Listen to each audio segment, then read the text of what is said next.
time to abandon ship. Oh no! Here we go!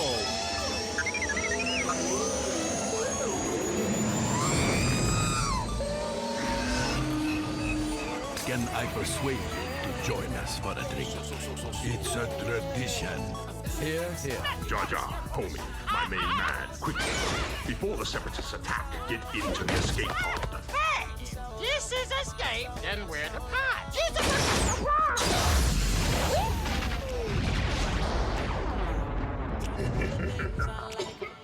Welcome back to Star Wars Escape Pod and another special guest episode. We have the director himself, Raph of Star Wars Brightstar, and we're going to be chatting to him about the awesome Star Wars fan film that you can watch right now on YouTube, and I'm going to have a link to it in the description below for anyone tuning in on YouTube, as well as Spotify or Apple or wherever you're finding this podcast. So welcome back. As usual, we got our co-host Blake in the Escape Pod with us today as well. Let's get into it.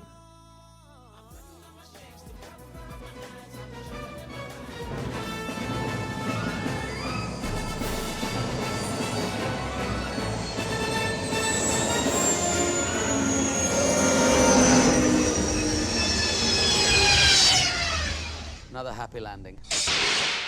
Well, welcome back, Blake. Hello there. Good to be back as always. Good to have you back as usual. And we have a very special guest this evening. Very exciting. Yes, welcome Raph of Archangel Epics. How you doing, guys? Doing good, thank you. Yeah. Doing well. How are you tonight? Nice. Thank you for the invite. Oh yeah, thanks so much for coming on. I mean, we love doing these chats, and we were literally just chatting in our last podcast episode that we dropped for Star Wars Podcast Day. We were just saying how special it is that we get to chat with all these awesome people that just love Star Wars so much. Best part of running a podcast is you get to invite people from across the fan base to come just chat about what they love. Yeah, it's a good excuse for doing so, right? Like, yeah. So thank you for being here. It's a foot in the door. Geeking out on Star Wars sometimes is rare, so it's a pleasure for me. Thank you. Yeah. I gotta ask. It's not on my list of questions, that I typed up about the short film. But where does the name Archangel Epics come from? I guess is that your own sort of film company, or how did that sort of come about? Yeah, that's the name of it's the name of my production company. It's basically it's not that clever. My name is Raphaël, so it's one of the Archangels. So Archangel Epics and Archangel Entertainment was taken. Productions was taken. So Archangel Epics. I think it was the awesome. I landed on. Smart name. Yeah, sounds cool. So it works for me. Yeah. Thank you. So tell us a bit about yourself, Raph. How did you become a Star Wars fan? Well, basically, as all kids from the 80s, from like New Hope appearing on TV every few weeks, and then you just watch that. Oh, great, that's awesome, and then that's great, and then after a while, somebody tells you there's another one. No, there's not, and then suddenly Empire appears. You go, what? So basically, the original trilogy on network TV, like on CBC, is mostly like where I discovered it in French, as you can tell from my accent. Right. Oh man, I don't think I've ever watched the Star Wars movies in French. Is it just dubbed, or is it actually? Or sorry, is it subbed or is it dubbed? No, they're dubbed. Oh, interesting. It's dubbed. It's all dubbed. And it's we're not like, I think Mexicans mostly do subtitles, but French culture, Francophone culture, like we dub everything. And cool. And it's mostly the for longest while it was France, the French speakers from France would dub it. Mm-hmm. So in Quebec, which is a different accent, like it's like comparing American to with Scottish, like we said, we would hear the French language like from France. So it's kind of a disconnect. But like now Quebec has started to do its own kind of dubbing. So it's like there's always like double. Right? Localizing, but they're not like you guys. I think you're from like Canadian, like English Canadians. You know like that. We're doing kind of international French. It's not Quebec French. You know what Quebec French is like? It's like with the colorful language. So basically, but basically, I switched over to like around like my 11, 12. I learned. I really minded myself to learn English. English, and then started to relearn Star Wars from an English perspective, which is awesome as well. Oh, that's pretty neat because you actually get to learn it from two completely different perspectives and give you a lot of insights. Yeah, no, it's like well, basically the French dubbers in the 70s invented like a bunch of stuff. Like they didn't know what the Kessel Run was, or like they would just change stuff. Like right. Han Solo is not Han Solo, it's Jan. He's Jan Solo. Why change it? It's just like an alternate reality Star Wars. Darth Vader.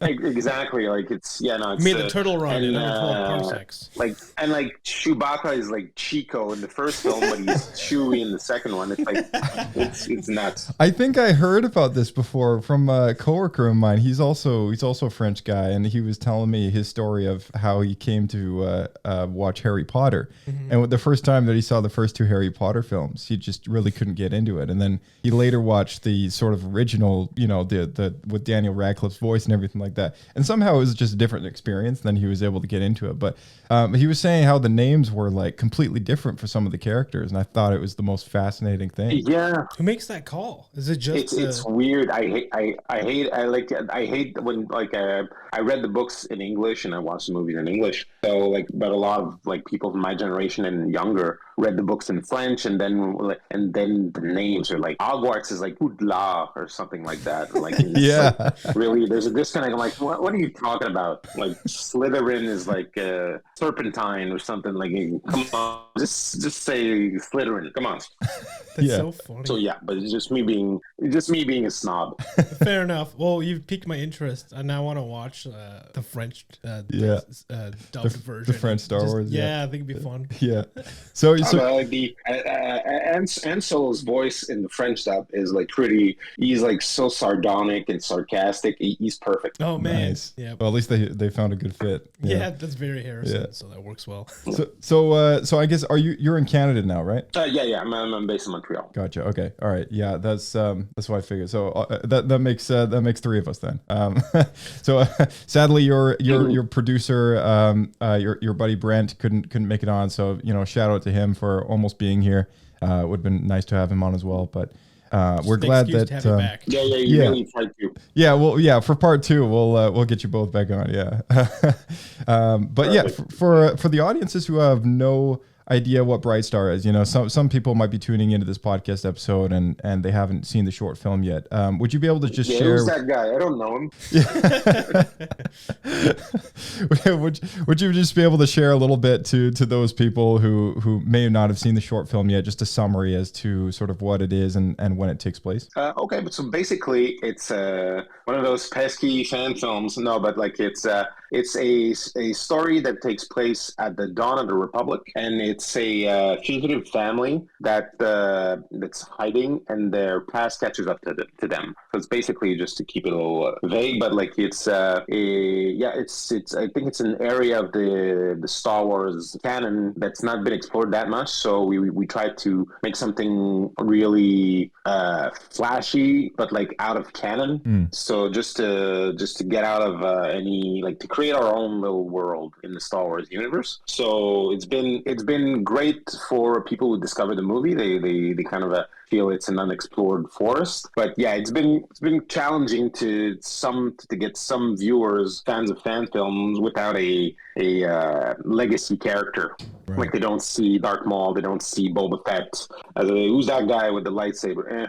It's another thing in the woods. So, but yeah, basically. I guess that makes sense. So even within the world of fan fiction, people still want known characters, even though that would auto decanon it. Just because. Yeah, in a sense. But what I've discovered in fan films and stuff, a lot of people who really watch fan films, a lot of them wants like the quick lightsaber fight, that like the thing that lasts 5 minutes. But we and just to give a little background, myself and my producer are film professionals. We've been working for 20 years in movies, like American shows, like the X-Men movies that shot in Montreal and all that stuff. And this is kind of our COVID project. Nobody was working after the first, and when the first lockdown kind of ended, we got everybody together and we said, hey, and then nobody's working, let's make a Star Wars movie. And then we have a bunch of like professional actors, stunt people, like stunt riggers that came to help us out. So it's kind of a different type of fan film. It's a little more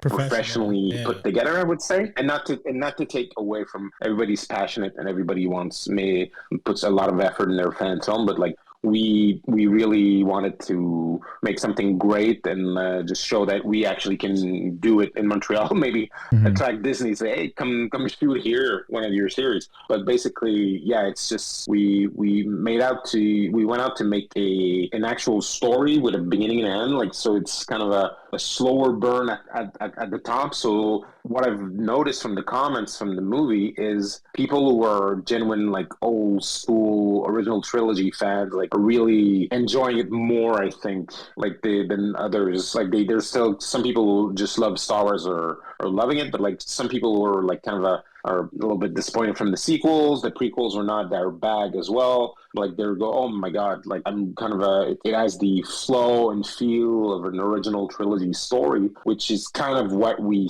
like went out to do. That's like the goal we had in mind. I think we achieved it, like from the response we've been getting. But I'm not trying to pat myself on the back, but like yeah, it's like it seemed like we try to make an original story. It's like all the comments I saw. Yeah, the comments have been great. Can't there be more?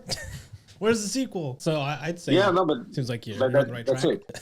But that's what I'm kind of that's what I'm thinking. So basically, yeah, it's just like it took 3 years to make, so we'll take a little break and then we'll reconvene to see if we make another one. Yeah, that's fair. I know making films is a lot of work. Definitely, yeah.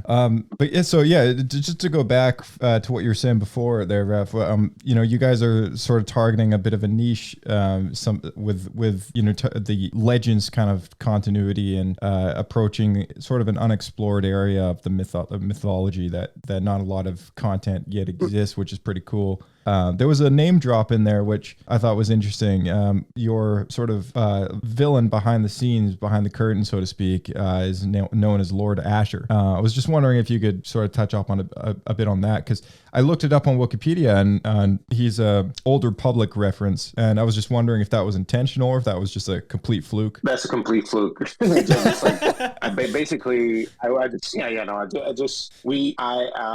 great about the Star Wars crawl, is that you can do a lot of world building in a short amount of time, and you can make it as big as you want. So we needed an emperor for that timeline, for that period of time. So really, I invented like a prequel story to that, the prior story elements. That's I know who he is and stuff, and what the next adventure would be in my head if I ever get to do it. But he's just a big bad to bring out for the next one. Like the Emperor was in New Hope. Like you just hear him in passing that he dissolved the Senate in New Hope. And then you get a little bit of him in Empire, looking like a monkey. If you're old school like me, and it's not like the original version of Empire, the granny palps. That's right, monkey eyes. Yeah, exactly. Yep, that's awesome. But yeah, no. In terms of I wasn't trying to make it like in a legend canon or it can be in any timeline. Like it could work as canon to the current Disney era stuff. Like me, I just wanted to get out just and create a different vibe to it, like almost like Knights of the Old Republic type of thing. Mm-hmm. Mm-hmm. Yeah, I think that's maybe why it got so much attention. Because people have been clamoring for something like in that era, which you kind of went to with your short video, is you get lots of Sith, lots of Jedi. People really want kind of that KOTOR era. They want some sort of series. Lots of lightsaber duels. They're like we beat out Disney because I think they're developing a Dawn of the Jedi movie with James Mangold. But I don't know if that's going to happen after ND5. I'm just not. Yeah, I hear you. I mean, there's a lot of these Star Wars films and shows that get announced and they get hype, and then all of a sudden 2 years later, it's like they're in the grave again, and it's like, well, I don't know what's going on. Like what? I hope that one day they just kind of realize, we just want to hear about the movies they're actually going to commit to, because I don't want to get excited about a title card anymore, and like quite frankly, it doesn't really excite me. As long as I know what's going to happen. Like I was pretty bummed when Rangers of the New Republic got canceled. I was pretty bummed when Rogue Squadron, that Patty Jenkins movie, got canceled because that would have been cool. Yeah. So much stuff, right? Like, and I mean, there's more, but it's just like that's just the tip of the iceberg. Games too, right? So yeah, the rotating until you see door, a trailer, the carousel of directors going in and out of the same projects. Yeah, but it's probably politics behind the scenes that we don't know, like forcing like shareholder things, like we need to announce so the shareholders are happy. I don't know. Like I'm just it's I'm gotta not be more complicated. privy to that, but like but sometimes it is that like you try to. Like you need to. It's the Marvel model trying to apply it to Star Wars. I think Star Wars was and I'm not against the content because a lot of people love like Star Wars content to be continuous, but I'd loved it more when we have a movie every 3 years. I think you salivate for it, like the James Bond franchise. The James Bond franchise, it goes away, and then you hear it's coming back, and then you're happy, and then I don't know. Yeah. I'm just an old man. And being angry at clouds. That's fair. Well, you're not alone. At cloud. You're not alone. I gotta ask, what inspired a story like this? It's very. You mentioned earlier, it is very kind of a New Hope-ish. With the whole like homestead experience. The kid, the couple, and then everything hits the fan, so to speak, and the enemies come in, and there's sort of a New Hope kind of vibe at the end of it. And I just wanted to know, like, other than A New Hope, which is most likely a huge inspiration for you, like, is there any other kind of storytelling or any experiences that sort of inspired this particular story? Well, of course, Caravan of Courage and Ewok Adventure. Caravan of Courage. That's a favorite here on the podcast. That's awesome. I haven't watched that. I haven't watched that in forever. But no. Basically, it was what inspired it was basically we made another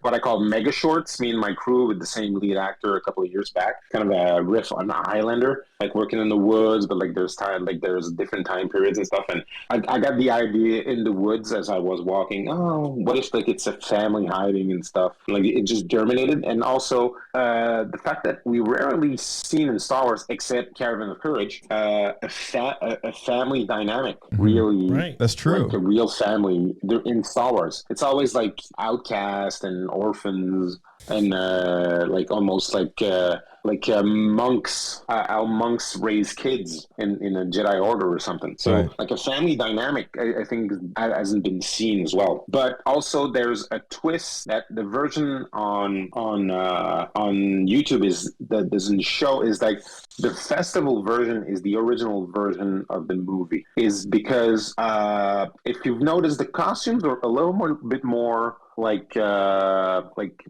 basic, I would say. Like they're more earthy, like almost medieval in you, let's say. Yeah. It's because the festival versions, the intro with the Sith and everything, there's no lightsabers in that intro, and there's no crawl, and you think it's made to make you think you're in a medieval movie, like a Lord of the Rings type of movie. Right. And in the middle of the movie, a lightsaber comes out for the reveal. So audiences for the reveal, they go, "Oh, we're not in a Lord of the Rings fantasy setting. We're actually in a Star Wars setting." So when you have a captive audience like on the festival circuit, you can surprise them like this. But like as I learned on my last movie, if there's so much stuff on YouTube, if you don't have a name or something on it, it's difficult to get eyeballs. So so for the YouTube version, we just went full Star Wars. Let's do the crawl. Let's do the ship. Let's do everything right off the top.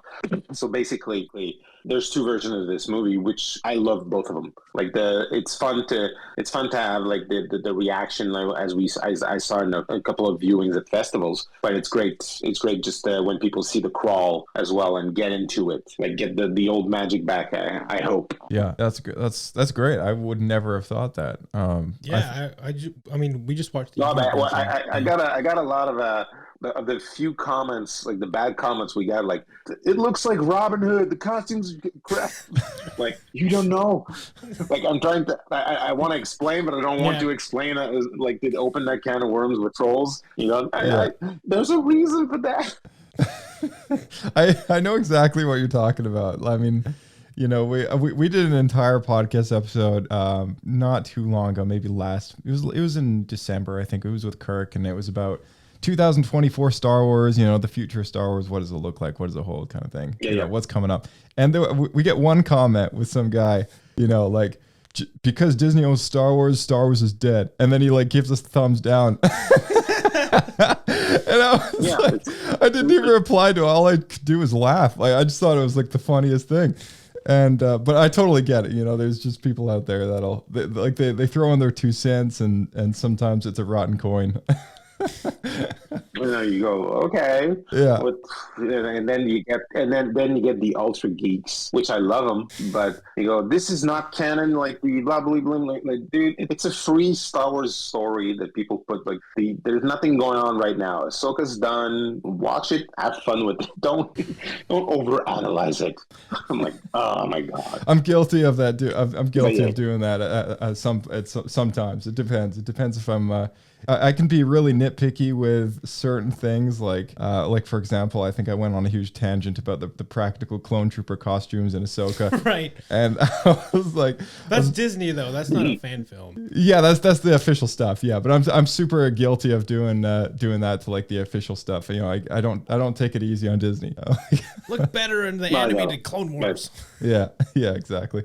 So where was this? Where was this filmed? Was this filmed? I guess in your neck of the woods, literally. Yeah, about an hour and a half from Montreal. So basically up north, where like basically we had our main actor Jason Cavalier was an actor first, but for a long time became a stunt person. And when I started making my last film, getting it ready, he saw the script and wanted to play the lead role and wanted to get back into acting. And so we got him aboard this one as well. And he used to be he's a martial artist and does fight coordination as well. But he didn't want to do this one. He wanted to concentrate on acting, so he recommended a friend of his, Kevin Kelsall, who's a great fight coordinator, and he read the script and he went, actually, guys, if you're looking for woods, I got like 100 acres behind my house. So we just went up there and we shot everything 5 minutes away from his house, and it looked like Andor. So I went, oh, okay, well, yeah, let's just shoot it here. He had a little lake. He had everything.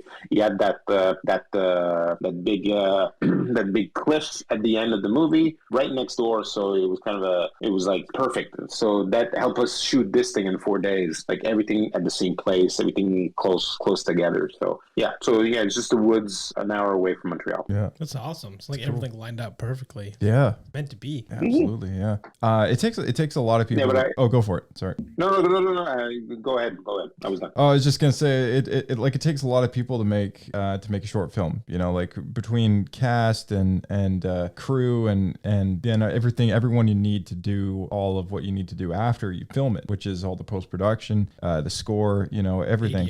ADR, yeah, anything, right? And I just wanted to give a moment to any notable acknowledgments perhaps you want to make. You know, just walk us through from the ground up going into post production. Like what did that look like? You know, you said it took 3 years, and I'm just curious how many people it was involved in, and what did that look like? Well, the production per se went pretty fast because, like I said, we shot this in 4 days, which, if you see the amount of shots we did and the fights and stuff, it's pretty amazing. But what I did that helped, my COVID project, I did a 20-minute previs that almost matches the movie. Really? Like with I bought Star Wars action figures, and I made an animatic, a cinematic that I had my main actors that had already cast, dubbed the lines and stuff, so everybody knew what we were doing, and I could do a storyboard per se, and I gave that to the fight coordinator and stuff. So basically, I had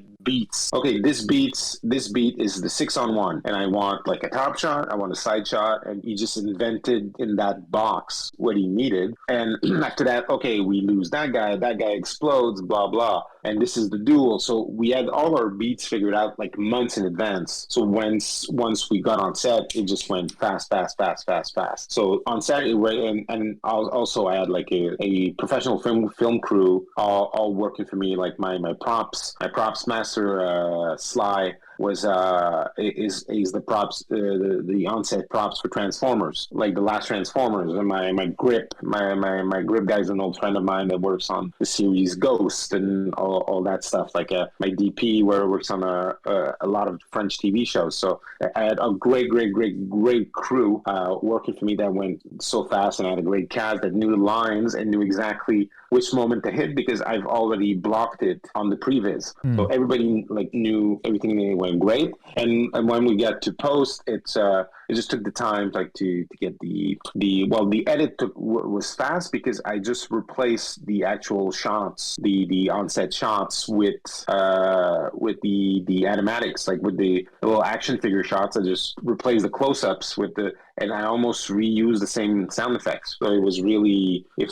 anybody like starting out wants to save time in post, do a previs. Learn what a previs is, and just like prepare it and do storyboards, and it'll help in the end. But effects, we had a bunch of people helping us out for all the like the droid and stuff. But basically I ended up, because we had a deadline for a film festival, doing 60 lightsaber shots in 3 days because we lost our lightsaber guy because we were premiering at Fantasia and we weren't done. So I had to learn to do lightsabers. I hope you were doing those frame to frame. Yeah, all of them frame to frame. Gosh. Josh still has PTSD from our videos. Yep. Yeah. So you understand what it was. So, but I didn't sleep for 3 days. I would get my kids to daycare, work all day, get them. We would have dinner with my wife and stuff. They would go to bed. I would go back to work, and I didn't sleep for like 3-4 days, until we got, it was nuts. But and also we premiered like last year at Fantasia, and the effects were great for a premiere, like when you just watch it once. Right. But I knew it was going to go on YouTube and anybody can nitpick, so we redid all the blades, all the effects. My colorist did some vibrating, some flashing, some we did some flares and all that, so to look as good as it is. So I think it shows, and it helps in making it we want it to last. Hopefully this is a movie people discover over time. I think it's a fan film that holds up. People can rediscover it, and I think people who watched it will probably watch it again, in a couple of while. That was a good Star Wars story. Maybe I'll watch it if they're done watching the original films. Hopefully. Yeah, that's cool. Wow. But yeah,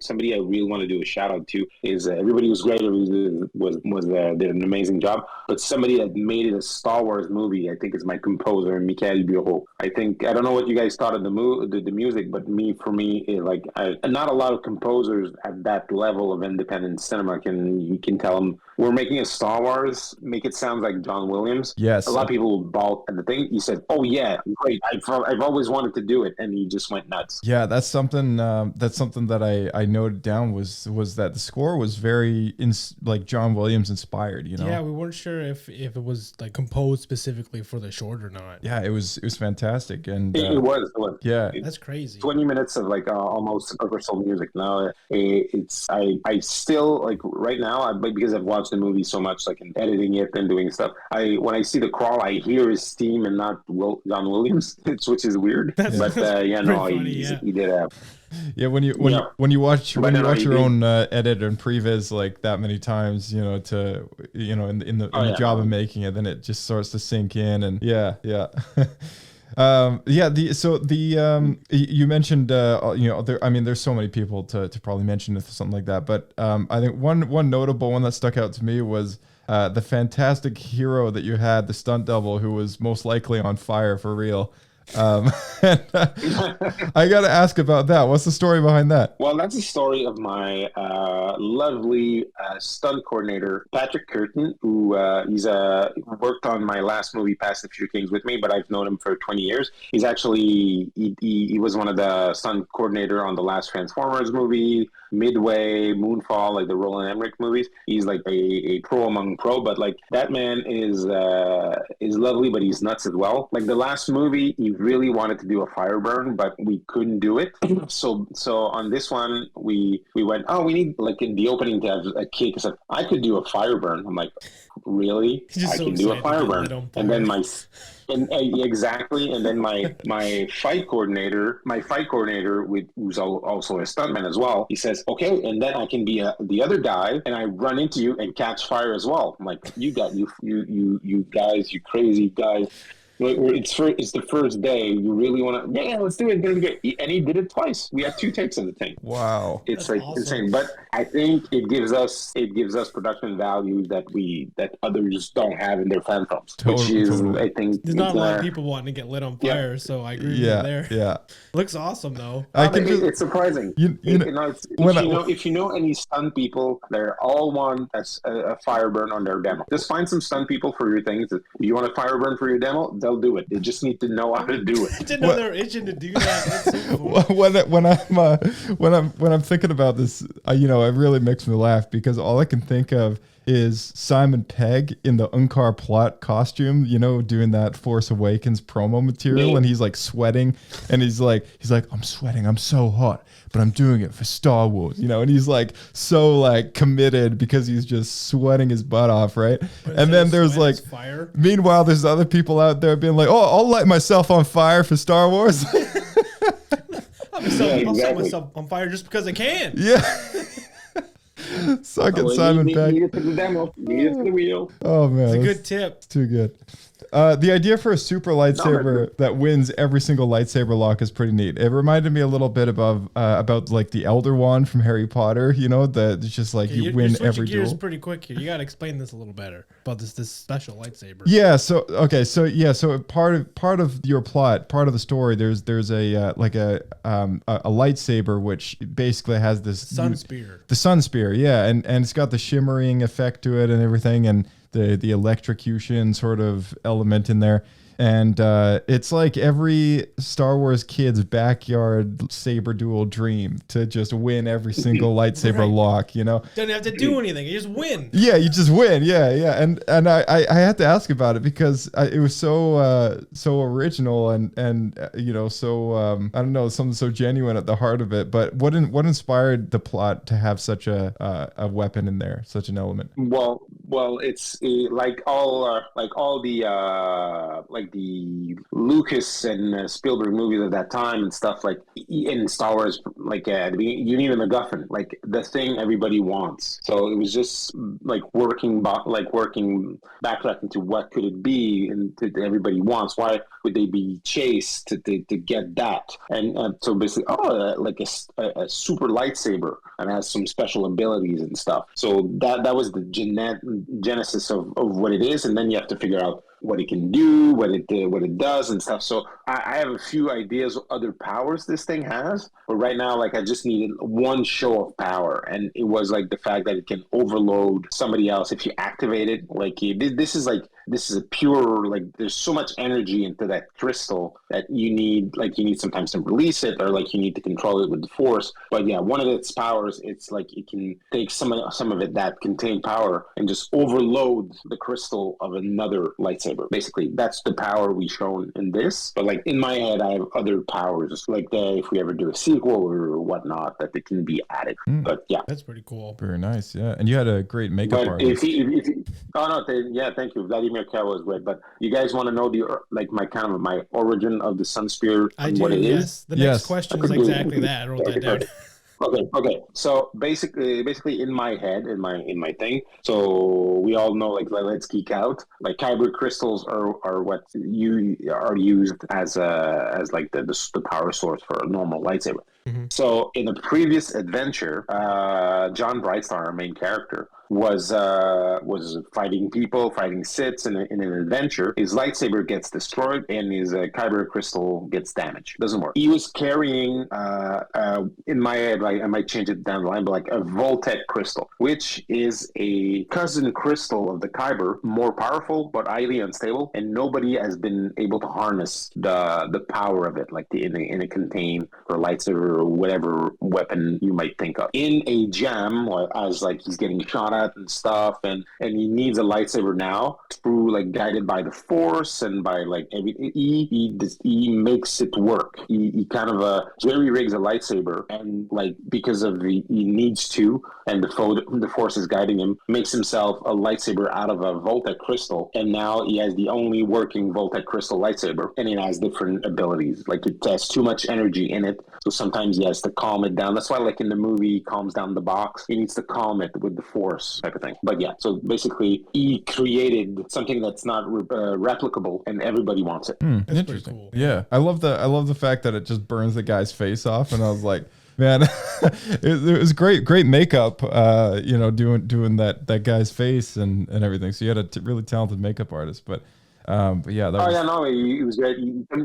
Vladimir comes from theater, and I didn't know what the villain Valak. I didn't know what her final look was. Like he just says, "I'll take her. I just wanted a scar, just a little scar." He comes back like she was burned like with the Force lightning, and she looks scary as hell. He took that Sith. Jonathan Goulet is his name. He just took him for 2 hours, and he came back like with his face like Anakin after he got like thrown in the lava. So it was like, oh my god, okay, we have a movie, and I just added a little smoke and fire in post. Oh, that's awesome. Yeah, it looked awesome. Yeah, it looked really good. Enjoyed the whole sequence there. Yeah. So you got one green lightsaber in the mix. Was that a personal choice, or was that like a story-driven choice that there's all these villains with red lightsabers and there's like one guy with a green lightsaber? Man, that green lightsaber has been bugging Star Wars fans for like 2 months now. every few comments we get, why is there a guy with a green lightsaber? So there's two reasons. There's the story reason, and then there's the real reason. Story reason, he's a newly turned Jedi to the dark side, so his lightsaber hasn't been bled yet or whatever. Like think Anakin in Revenge of the Sith. Like his lightsaber, he fights Obi-Wan with his blue lightsaber, and the real reason that I came up with the story version is I needed a bit of color to change the red ones, and also I knew the hero was gonna steal he's gonna force pull his lightsaber, and I didn't want him to fight with a red one. Fair enough. Yeah, fair enough. Looks better on the poster. But, do you guys have a poster? But basically we have like 16 posters. Like we had 2 different YouTube covers, and we have a bunch of stuff. Oh, nice. That's a lot of posters. We tried to make a dent into but we tried to make an impact on the fandom, like through Discord, through like the Facebook groups and stuff. But I really found out there's a lot of gatekeeping in Star Wars fandom, like from YouTubers and influencers. You just want to show them like a Star Wars movie. Nobody's censoring you. You can't send messages. I'm like, okay, that's like groups don't accept you. Like, okay, dang, okay. I'm like, I'm not trying to be. Well, that's I'm just trying to share a movie. That's not the case here. You share anything that you want to. All 16 posters, anything else in our general chat or wherever you want. It's all good. I would love to see all that stuff. Yeah, I can't. That's. How about you just go and all the Brightstar social Star Wars Brightstar Facebook stuff. All of them we've been posting them for like 2-3 months now, and they're all there. Like if you guys like him, you can save them and print them out. But oh, perfect. We made some cool posters and stuff. And yeah, great. Yeah, I'll do just that. Yeah.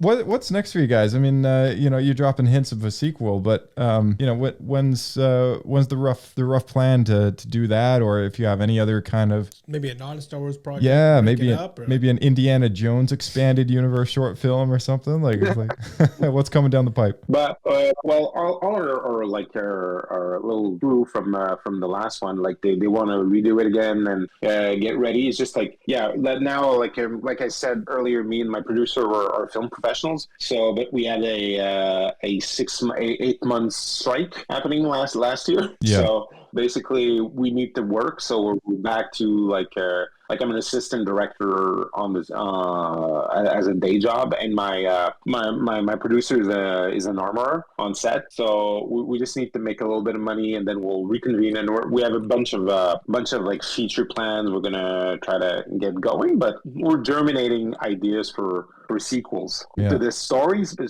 But like if we do one, we'd really like to have a little bit of time pass. So Lola Russingall Arts, who played Bailey, the girl, can get a little bit older, so like she can play a hero. Mm-hmm. So we can figure out like then and find a cool, interesting story we can do. But the thing is, I think I'm very like, and it's rare that directors say that, and I'm not trying to say I'm full of myself, but I think we made the best movie we could with the means we had, and I think the movie holds up, and I'm very proud of it and happy with it. So it would need to be the same, I would say, the same quality, the same, like it needs to match or surpass Brightstar. So basically we're kind of we're germinating ideas, and then we're working on features to actually become to make a living as a producers and feature directors. Yeah. Well, that's fair. Well, I'm sure you'll get the quality just as high as this one was. Oh, I'm sure. Yeah. With that level of passion and, it's, And just the fact they have all these professionals that are just such big Star Wars fans are able to all get together and collaborate. Yeah, it helps. It certainly helps. No doubt in my mind you're able to pull it off. Oh, yeah, but when I said we were making a Star Wars, like all eyes lit up and said, "Oh yeah, let's do it," and stuff. And the toughest part with the stunt people and the fight coordinator and my stunt people are like finding the level what we wanted to do in terms of like they're so like of the fights. What kind of fights are we making? Me, I know it's not a popular opinion, but I'm much more like the fights in like Empire and Return of the Jedi, and to a certain point, the sequels. I like some of the fights in the sequels because they're more dramatic. They're more threatening. Like they're really trying to it like the opponent compared to, I think, I love, as much as I respect people loving the prequels, the fights look like dances a lot of the time, or they're too long, in my personal opinion. So like it was trying to find that right balance of like more like avid dynamic, but also be dangerous. Like they're really trying to kill each other with laser swords. Right. Yeah, they got some weight to them, and yeah. I gotta ask you then, like, because the Ahsoka show, I'm sure have you seen Ahsoka yet? The lightsaber duels in that show. What did you think of them? I didn't hate him. I thought, my personal opinion of Ahsoka, it could have been a movie. It could have saved some time. Yeah. But I think I kind of like the fight with Bale Skull on the with Ahsoka. And then it's fine. I think it was great. But yeah, it meets from. But yeah, it's like the Disney series. Like sometimes I think Star Wars works as movies, as features. It's just my opinion. I think like you can make something concise and really, really suspenseful and magical in a 2-hour movie. I think the exception to that, I think, is the first season of The Mandalorian, which was almost like a Western, like an old Western, a 50s Western, like Adventure of the Week. Yeah. As you say, I think that worked great. Like this, sometimes like some of the Disney shows, sometimes I'm watching my watch or like pressing pause, and instead of getting engrossed in the story, it's my personal opinion. What was your thoughts on Andor? That's what I was wondering about too, because that one, I think, lean more into the drama. Andor is. I have the same opinion of Andor as Rogue One. It's one of the best and great art sci-fi series that's been made or movies, but it's not Star Wars. That's fair. It's like Star Wars in terms of tone, in terms of vibe. Yeah, I can. It's not shot like Star Wars. It's like I agree. Like it doesn't have that magic and hope, like because Star Wars at its core is more fantasy in its execution than science fiction. It's science fiction because there's lasers and stuff and ships but it feels more like on a visceral emotional level, at least for me, as a fantasy movie. Yeah, 100%. And Andor doesn't feel at all. But it's great. It feels like Blade Runner, and it's great, and it looks great, and the performances are awesome, and yeah.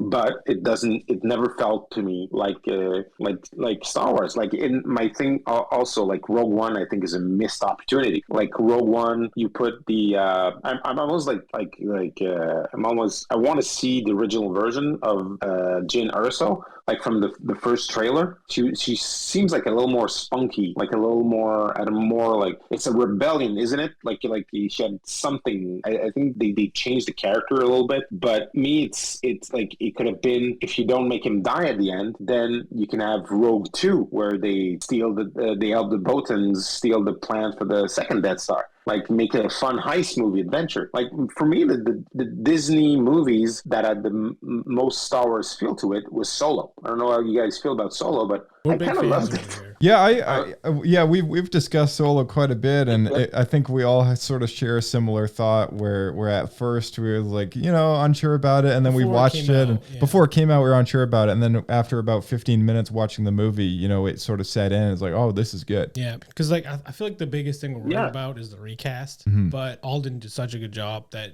very quickly you're not worried about that, and you just get into the story. He did a great job, and the thing is, they could have saved themselves a lot of trouble if they made a Solo movie with the character is 15 or something, really young, like 20 years yeah, for sure, removed from Harrison Ford. Like you do a Goonies type of thing with Han Solo, that would have like totally worked. Would have taken the controversy out of it. It's true, like his first heist, but also stealing extra rations.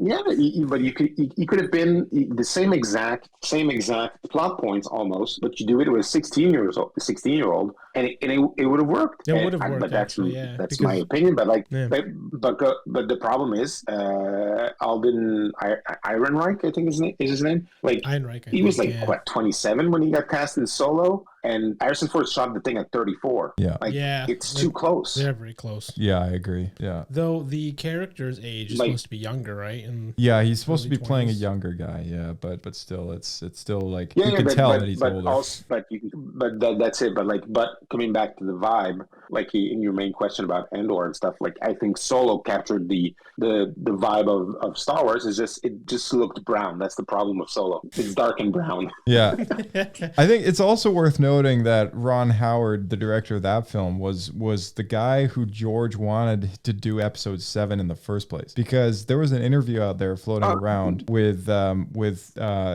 George or somebody else, and they were talking about Solo and. Well, they worked together on Willow. Ron and there's Ron and George go way back, and there's photos of Bryce Dallas Howard as a young kid on the prequels, on set of the prequels, and so it's like it's a family thing, right? And he's kind of he's just the guy to do it, and I feel like if they chose him to helm episode 7, like I feel like episode 7 would have been a completely different film and probably would have felt a little even more like traditional Star Wars in that sense as well. Yeah. Me, I gotta be honest. I felt the old magic watching episode 7. Neither did I. I felt empty inside. I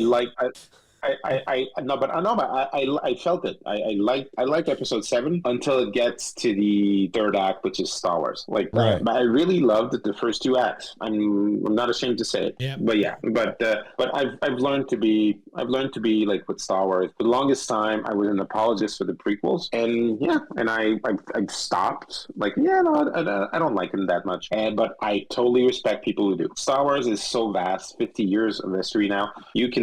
Everybody I'm not. That's why I don't understand like trolls and like, God, this is all crap. Like if people like it, it's like your That's old the movies you liked about Star Wars, the episodes, they're not going away. You can just rewatch them. Yeah. Yeah, I mean, people like what they like. Yeah. Enjoy the parts you like, right? You don't have to go and poo-poo on other people's things. But well, yeah, it can't. It's at this point it's like the Star Wars has gone through so many variations and stuff. Like we have the original trilogy, which is the best thing that came out of compromises with other talented stuff. You had the prequels where it's one man's vision for better or worse because he didn't have any checks or balances for the story. And then you have something that's going like it's more of a corporate product trying to recapture nostalgia that sometimes works, sometimes doesn't. But people like it. And there's people who love the Clone Wars and all the Filoni side of the universe, which I tried to get into, but maybe I'm too old school and too old to get into. But people who love it, like the fact that people are having such a great emotional reaction to the trailer for the Bad Batch season 3. I'm like, oh man, that's great. Like, there's really people who are really still into Star Wars. I don't want to concern you, but you're talking to the Clone Wars #1 fan over here. Yeah, Josh. I am a big Clone Wars fan. I totally respect you guys and stuff. I've tried to watch that first because I'm a completist in life. Oh, I can't start something in the middle. That first season. I tried to watch that. The theatrical. I tried to watch the theatrical movie. Yeah, it's rough. That's the problem. Yeah, it's rough. That is fair. Honestly, I didn't see it in theaters, but I bought it on DVD when it first came out, and it was so bad that I didn't watch any Clone Wars until there was season 4 or 5. It's just because I convinced you to watch it. That's exactly what happened. Yeah, so usually so awful. when you watch It was hard to watch. Now usually I skip it. You skip the first 2 seasons and the Well, movie it's and like just one go of the- straight to season 3. Yeah, basically, it's like The Office and Parks and Recs. You just skip the first season and you just go to You grind it out. But yeah, so you grind it out. Yeah, but that's it. Like I'm at that point in my life where, oh no, there's too much stuff, too much content. But again, that's it. So I've seen scenes, I've seen parts of episodes where that are actually, that's actually pretty cool and stuff. So I totally respect people who are really totally in the Clone Wars. I totally saw like a lot of you guys out there because just that fan film we did, Revenge of the Sith, like the duel, like it just blew up and people are like, wow. Yeah, it was like, okay, unbelievable. Yeah, good for them. Yeah, for sure. Yeah. Cool. I got to ask before we, because it's super late your time, so we'll wrap things up here. But where can audiences find Archangel with the socials and future videos? Like, what are the handles and stuff that people can look for? It's basically Archangel Epics, either together or like just type it in Google and we're everywhere. Like we did the TikTok, we did the YouTube, but like I think YouTube is the quickest way. There's all the socials are there, and it's all access point right there. Perfect. Well, if you send all that stuff to me, I've got a few of them on my end, but if you want to just shoot me, just a giant list of where people can find Archangel Epics, I will put those all in the description below, and as well as a link to the video, of course. So thank you so much, Raph, for joining us. It was super awesome getting to know you and chatting about Brightstar, and I know we both had a good time watching that. So I'm looking forward to the sequel, Bright Stars. Yeah, Bright Stars. Yeah. Yeah, Bright Stars. Yeah.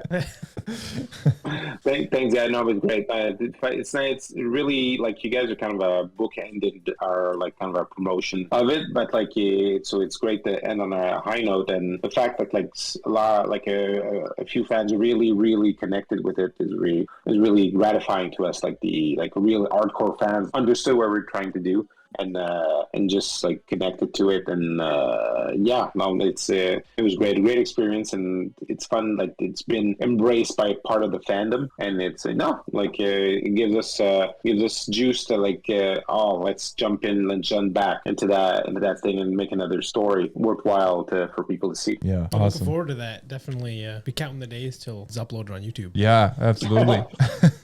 All right, thanks so much, Raph.